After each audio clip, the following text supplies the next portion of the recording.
Сегодня мы отправляемся в Екатеринбургскую галерею «Поле» на выставку работ Александра Костерина, священника и по первой профессии художника. За его плечами художественное училище имени Шадра, архитектурно-художественная академия.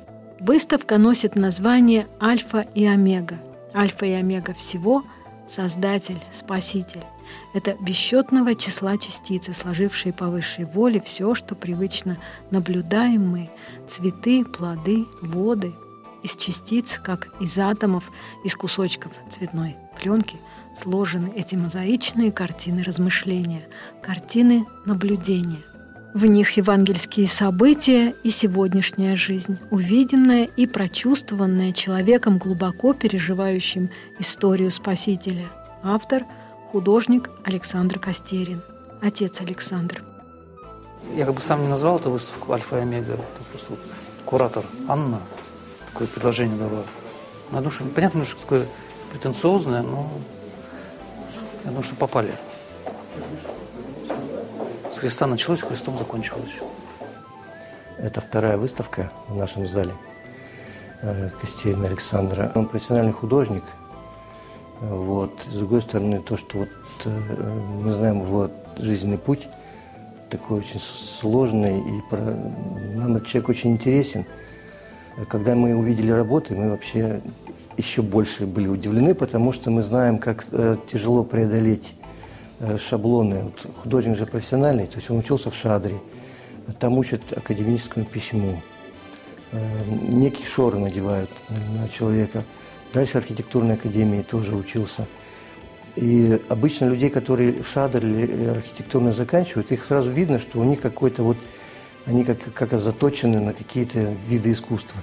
Здесь мы увидели, что его ничто не сломало, то есть он приобрел профессионализм, при этом создал свой язык, который очень сложно создать на фоне всех этих картинок, которые нам постоянно навязывают. Очень сложно переломить ситуацию и что-то сказать свое. Изысканный тонкий живописец, каким уже знают Александра Костерина, выбрал нелегкий, но смелый путь. Аппликация и современные материалы в технике, изображение, византийская мозаика, русский авангард, иконография святых в методе и языке. Византийская мозаика укладывается из кусочков дизайнерской пленки, которой художники-рекламщики обклеивают трамваи.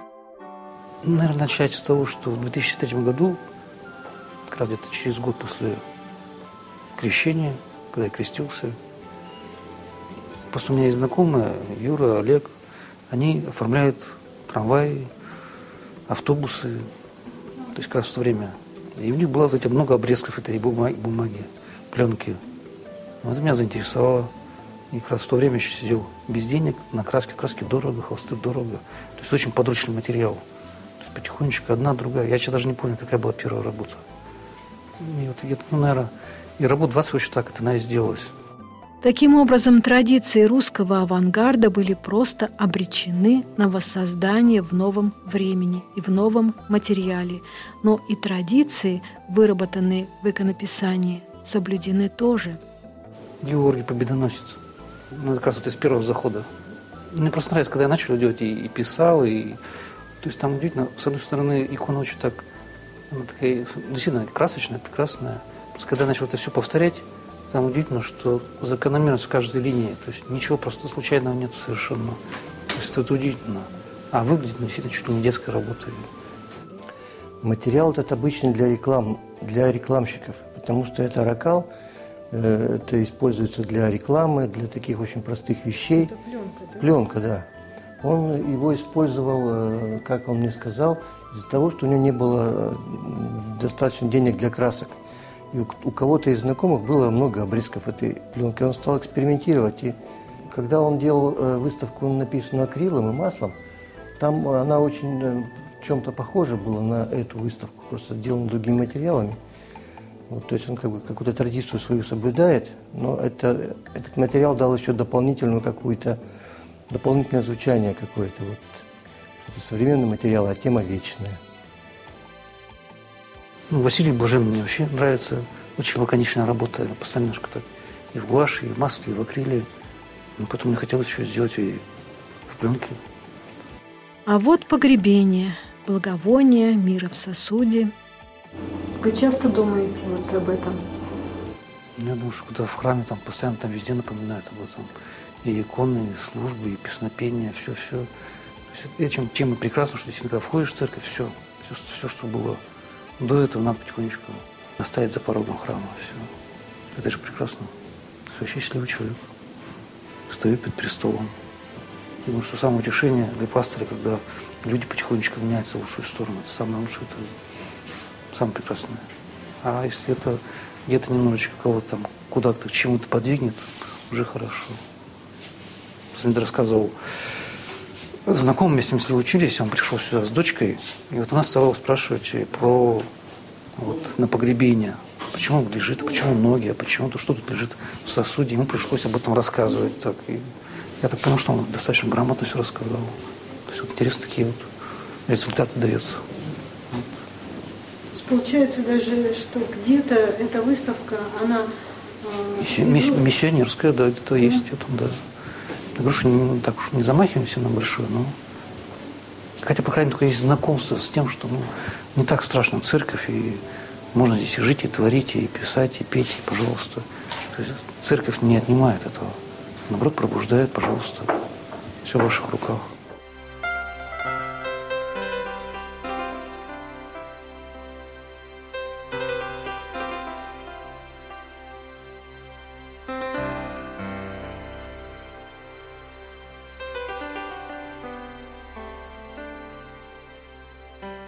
Образ Божьей Матери тоже интересно складывался. Ну, для меня, потому что я как бы вспоминаю, потому что я, с одной стороны, хотел это и объем придать. Ну, как бы не так не получалось, все это шло, я на неделю стояла, 2 стояла. Я просто там минимум уже ввел, и все, я стоял. То есть она где-то сама подсказала, как лучше сделать. Поэтому вот пример соработничества. Каким образом? Не знаю, я понял, что не надо больше трогать, ничего изменять.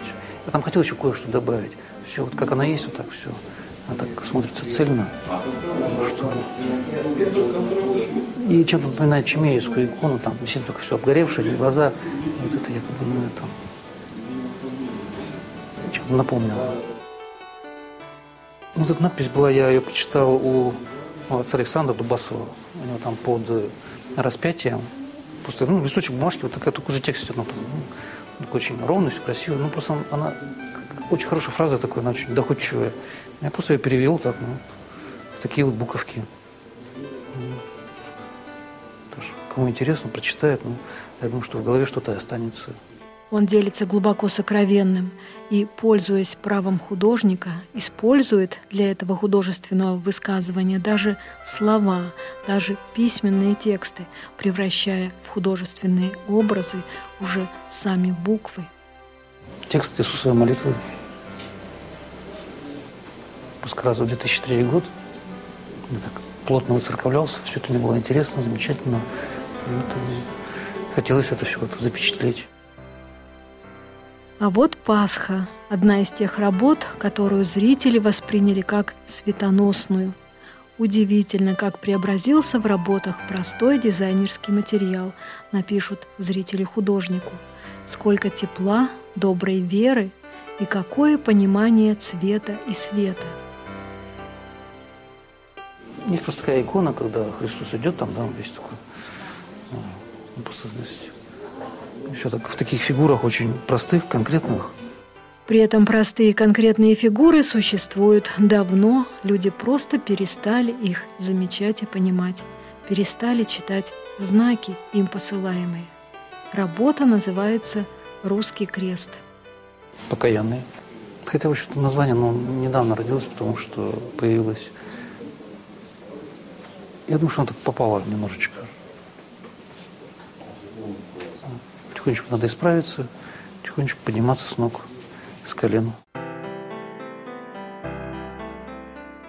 Сиюминутное и вечное, повседневное и глубины духовности. Так посетители выставки говорят о ней. Приехавшие из прихода в Верхнем Дуброво, из Косулина, горожане, зрители Екатеринбурга и искушенные ценители, специалисты. Но это немножечко где-то и молитва. Сосредоточенная, внимательная, с покаянием. Для меня это большое открытие, потому что Александр Костерин, отец Александр, он был для меня художником немного из традиции, очень светлым.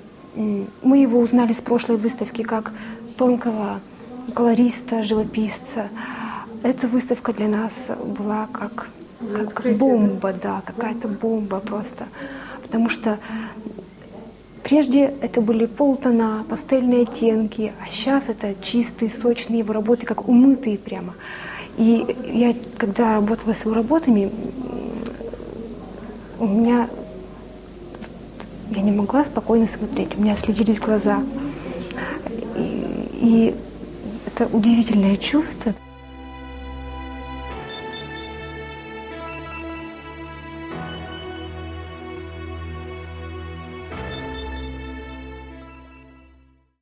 Есть просто у Ван Гога есть какая-то работа, там вот, ливень идет. Когда общаешься с человеком, это непосредственная связь какая-то. А здесь же начинаешь понимать какую-то более глубокую суть.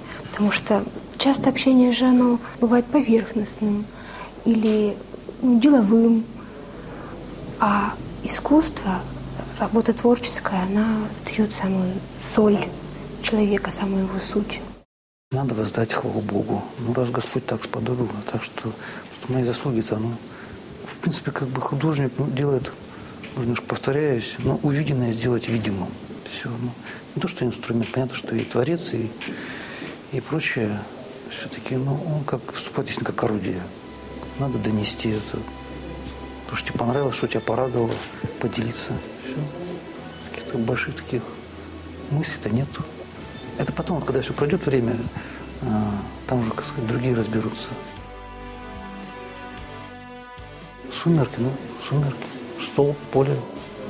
Просто это в Кашине я жил там. Такие просторы очень. Поля большие, дали. Больше ничего нету. Вообще удивительно, сколько изысканной красоты и благородства кроется в скромной простоте, которая, казалось, должна ассоциироваться лишь с кочевыми буднями сельского священника. Стоит у меня там на приходе, где я ночую, там как жилья такового нету, там окно выходит на забор каменный, там больше ничего нету, забор, снег и вот эти травинки. То есть как бы само собой напросилось. Христос воскрес, возвещает это послание, увиденное им в самой природе. Лес штрих-кода, своеобразная формула жизни. Как бы немножко складываясь постепенно. То есть сначала сам штрих-код, такие и деревья, и черточки. Она была сначала написана в акриле, там другая надпись была. А потом уже, когда она просто уже перестала переводить уже в пленку,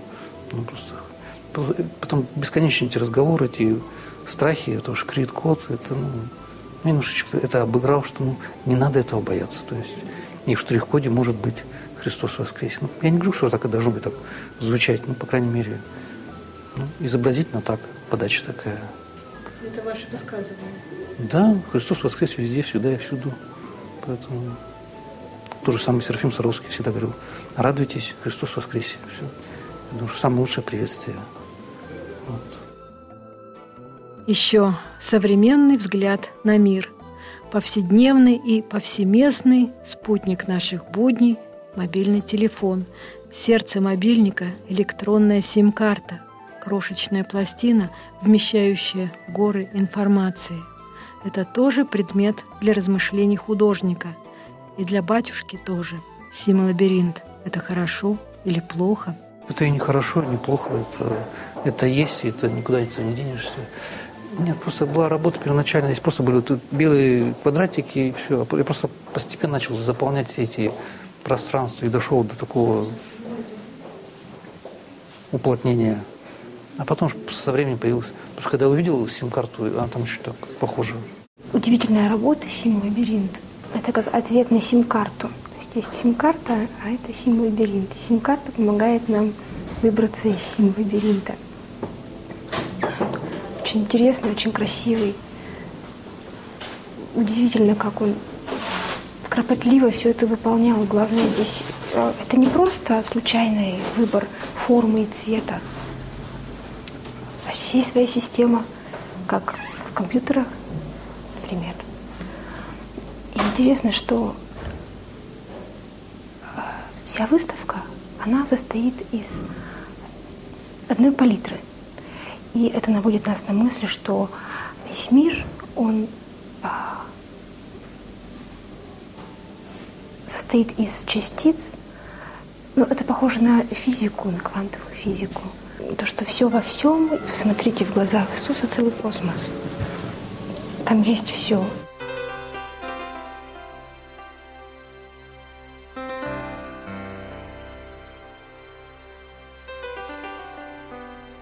Потрясение, оно было связано вот именно с соединением традиции, то есть традиционная византийская мозаика, кропотливый труд. И при этом человек не замыкается на мастерстве, он не замыкается на воспроизведении формы, а его работы, они дышат идеей, они очень идейные, очень глубокие, очень красивые. И вот это вот соединение чувства зыбкости, особенно в натюрмортах, вот эти вот немного смещенные горизонты, падающие вазы, изгибающиеся цветы. И это та реальность, которую Костерин показывает как зыбкую, как неустойчивую. И образы религиозные очень четкие, очень жизнеутверждающие, очень светлые и основательные. И это здорово, что он соединяет в своих работах, такой цельный мир показывает. И очень рада, что познакомилась с таким человеком. Люди приходят за ним, бывает, просто так, Боже, это как это можно было такое сделать? Очень удивляются. Спасибо. Профессиональные художники и вообще художественное сообщество, они очень высоко оценили. И люди с улицы тоже удивляются и находят, они не сразу понимают, что это сделано пленкой, они думают, что какие-то краски, да.